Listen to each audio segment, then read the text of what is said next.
Namaste. Welcome to Mysore Yogis, a channel dedicated to history and culture of Bharat. I am Raviraj. Today we will explore the history and art of Somanathapura Temple near Mysore, Karnataka, and its significance as a surviving monument despite being plundered and abandoned for centuries. If you like this video, please subscribe to Mysore Yogis, press the like button and do share with your friends and family.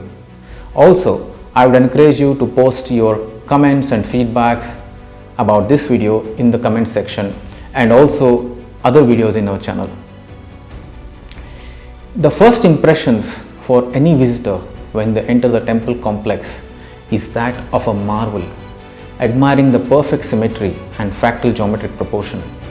The star-shaped plan, the intricately carved pillars and the towering Trikuta Shikharas all contribute to its royal grandeur. The Hoysala Empire's architects of Karnataka were masters of soapstone carvings. This soft stone allowed them to achieve these incredibly detailed carvings, something that wouldn't have been possible with the usual harder granite. Hoysalas built numerous temples, each one unique yet adhering to a core structural style. Somanathapura Temple stands out for its sheer scale and the intricate details that adorn every inch of its surface. Built in the 13th century, commissioned by Somanatha, also known as Someya Dandanayaka, a commander under Hoysala King Narasimha III, the temple is dedicated to Bhagwan Vishnu, also known as Chennakesava, meaning the beautiful Keshava. The temple walls are like a carved canvas depicting scenes from Hindu epics like the Ramayana and Mahabharata. We see tales of valor, devotion, and the triumph of good over evil. These sculptures are not just decoration, they are a way for Hindu devotees to connect with the divine. They served as an educational tool for common people to fulfill their imagination on stone canvases, telling epic stories and reinforcing their ancient beliefs. Look closely and you will find scenes from everyday life, musicians, dancers, and people engaged in various professions. The carvings also offer a glimpse into the social life and cultural practices of the Hoysala era. It's a window into the past through the eyes of a sculptor. Someya Dandanayaka, the builder of Somanathapura Temple, was the nephew of Hoysala King Narasimha III. He was associated with King's son Ballala in administering the country and commanding the armies. Someya built the temple around 1270 CE with the help of the king. He built this temple to mark the occasion of the marriage of his two daughters to army officers by name Mallideva and Chikkakete Dandanayaka respectively. Ironically, the glorious temple was built during the most turbulent times in Hoysala dynasty's history. The predecessor of King Narasimha III, Hoysala King Someshwara, had divided the territories between his two sons to avoid a conflict. Narasimha was ruling from Tungabhadra river to Kolara. His stepbrother Ramanatha ruled from Kolara to Madurai in Tamil Nadu. This split in administration led to the downfall of the Hoysala Empire later on. Despite the ruling arrangements, soon after the death of King Someshwara, a civil war had broken out in the kingdom between King Narasimha and his stepbrother King Ramanatha.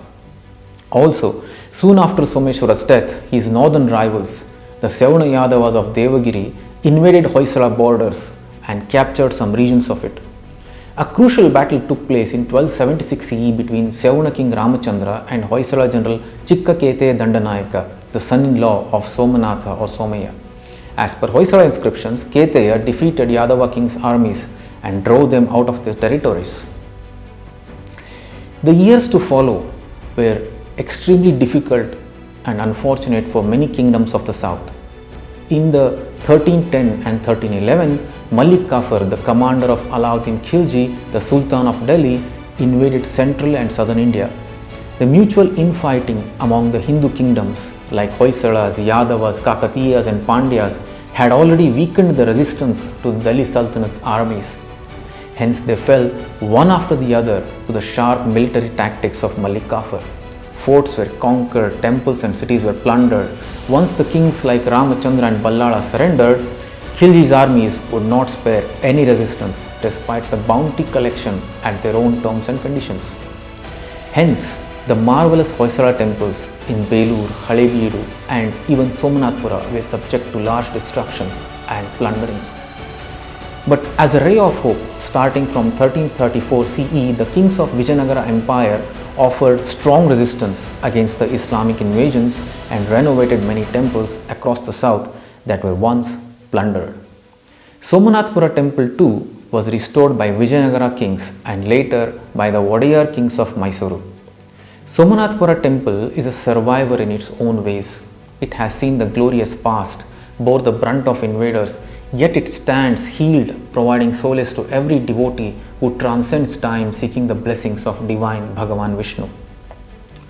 Next time when you visit this beautiful temple of Chennakesava in Somanathapura, do pay your tributes to all those kings and priests who worked tirelessly to restore and maintain this architectural realm of Hoysala sculptors. If you like this video, do express your thoughts in the comment section and don't forget to subscribe to Mysore Yogi's channel. Thank you for watching and Namaste.